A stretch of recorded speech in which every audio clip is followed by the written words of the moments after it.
What were some of the magic ingredients with this team? I think we have a special way of bringing the team together and creating early on a family setting rather than soldiers, and got to wake up and do this. Yes, we have routines of every day, what we're going to do, but everything's free flowing and we want you to be free within the environment. But yeah, I think it starts from Danny creating this sense of, yes, we're here for a job, but let's create an environment that feels like home.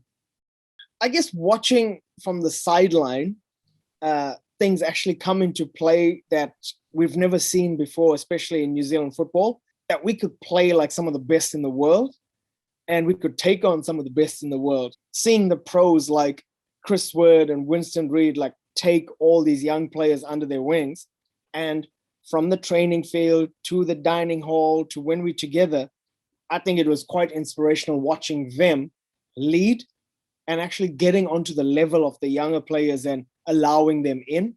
So it's really a good experience, I think, that, seeing these guys that play in the best leagues in the world, the Premier League, and then to be just like a normal Kiwi guy, I think that was pretty cool.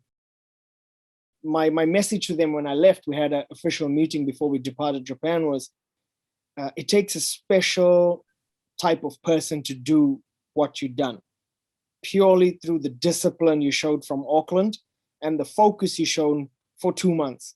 Not many people can focus for that long with all the pressure, because you get to see media, you see everything, and you see also all the tall poppy syndrome and everyone, even in your own country, bagging the football. And this is football people, so you got a lot of that riding on you. But it's always just staying true to your goals and your beliefs.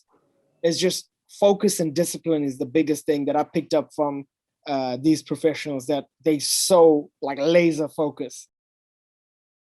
There's a cool story behind it, because you get a barcode on the box you get and you can trace back from where it was actually carved. We've all been carved from the exact same stone, so we'll always be connected, and no two stones are the same. They all have unique, so you could come up and choose whichever one stood out to you. For me and then everyone else in the team, when we look at that and we wear that, we know, okay, this is us.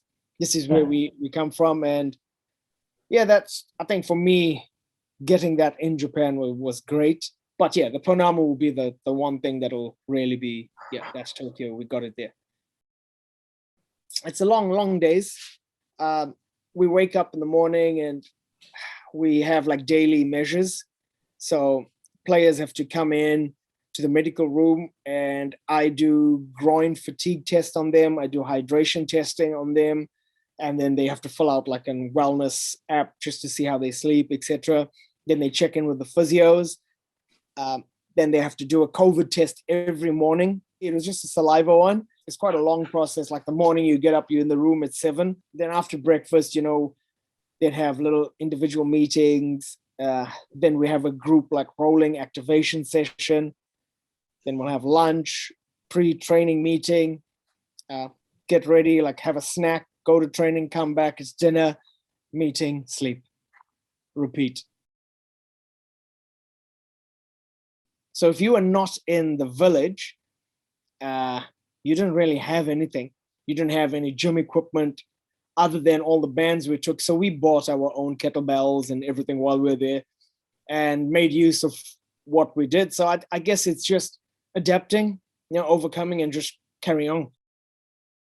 The people are the most polite people I've ever met in my life. And they do not want to disappoint you in terms of they want to make sure if you ask them for something, they do it like to the best of their ability. And even though we could see, okay, you could skip that step and let's just go and do that, don't worry about it, they don't want to disappoint you. So they're adamant to do it first to make sure they've completed their task for you. They just want to make sure everything is okay for you.